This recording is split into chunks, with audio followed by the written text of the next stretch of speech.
Today we're going to be talking about homebuyer hacks that I don't hear a ton of people talking about for those who are on the hunt in Seattle who want to know what can I do to make this purchasing process a little bit more favorable for myself. Hello everyone, my name is Madison Arthur, a local real estate broker here, and I create a ton of videos on buying and selling in the region as well as different neighborhoods. If you want to learn more about all the different places to move here, this is a whole playlist right on that topic. Let's jump into the video. So first of all, what I'm going to say for context is that every transaction is a little bit different.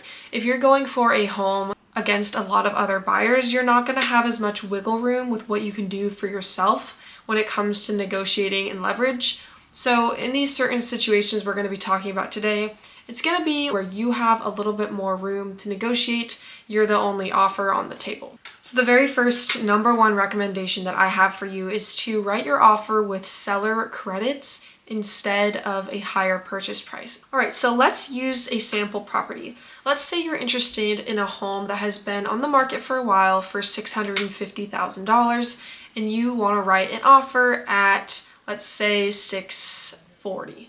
So instead of just asking for $10,000 off of the property, what you could do instead is request $10,000 in cash back or seller credits.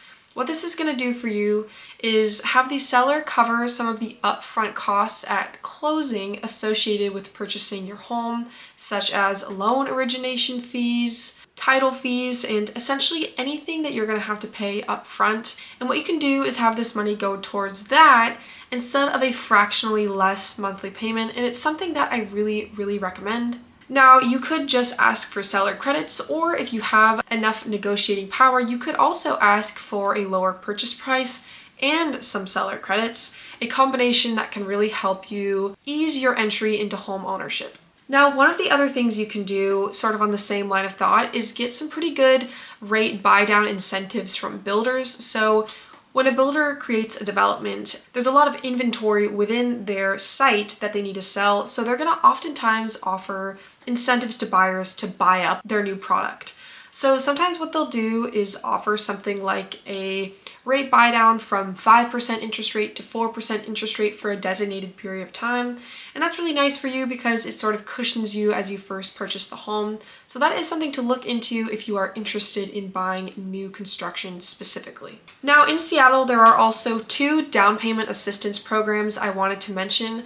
The first being the Covenant program. So the Covenant program is a down payment assistance program all the way up to $150,000, zero interest, and zero monthly payments. You essentially pay it off when you sell your house.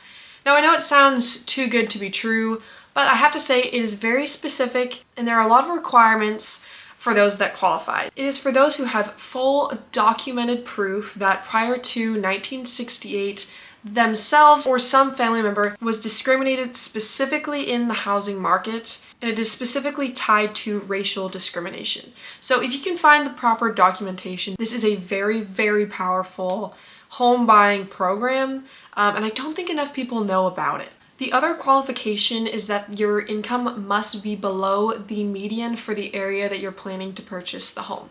So if you want to learn more, I have a whole link down below that you can check out. Oh, and I want to mention that I believe most of it is for a down payment, but you can also use it for other closing costs as well. All right, so the second down payment assistance program I'm going to be talking about today is the Washington State Housing Finance Commission's program. So similar to the Covenant program, this option does not have to be paid until you have fully sold the home, and it also does not have that much interest, usually 0 to 1%, but it's often used as a secondary loan to the one that you actually use to purchase the property. The idea is that it's for those who can afford a monthly payment, but not so much the down payment. To qualify for this particular loan, you have to take a Washington State homebuyer class, and there are specific parameters as well, but if you want all of the specifics, sign up for the class, learn a little bit more. I have that also linked down below. Okay, so the next thing I'm going to be talking about is just some misunderstanding when it comes to conventional financing. Now, a lot of buyers that I've encountered didn't know that you don't have to put 20% down on a conventional loan. You can also put lower than that. Even 10% is something I see all the time.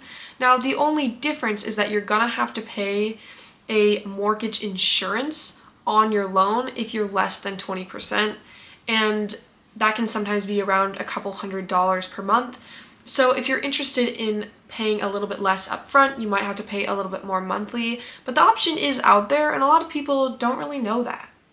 All right, so the next thing we're going to talk about is market timing. So a few years back, interest rates were really low. We're talking 2 to 3%. Because of that, homes have not appreciated as much as we expected them probably to do. So right now, the nice thing is that we are kind of at a low for what we foresee to come when interest rates eventually come back down in terms of a home's purchase price. So what you can do is buy now, and even though you are paying a higher monthly payment, when interest rates go back down, you can refinance, and refinancing options are out there with a ton of mortgage brokers and lenders for free. Now, I absolutely understand that there's risk involved because we don't know what's going to happen with the market. You can certainly take guesses and chances, but it is all risk and reward. But that is an option out there because you can get that lower upfront purchase price, expect appreciation, and expect lower interest rates in the future, and then just refinance into a lower percent. Now, the other market timing sort of tip I wanted to talk about was specifically with seasons. So right now we are in the heat of the Seattle market. It's spring, there's going to be lots of inventory and lots of buyers.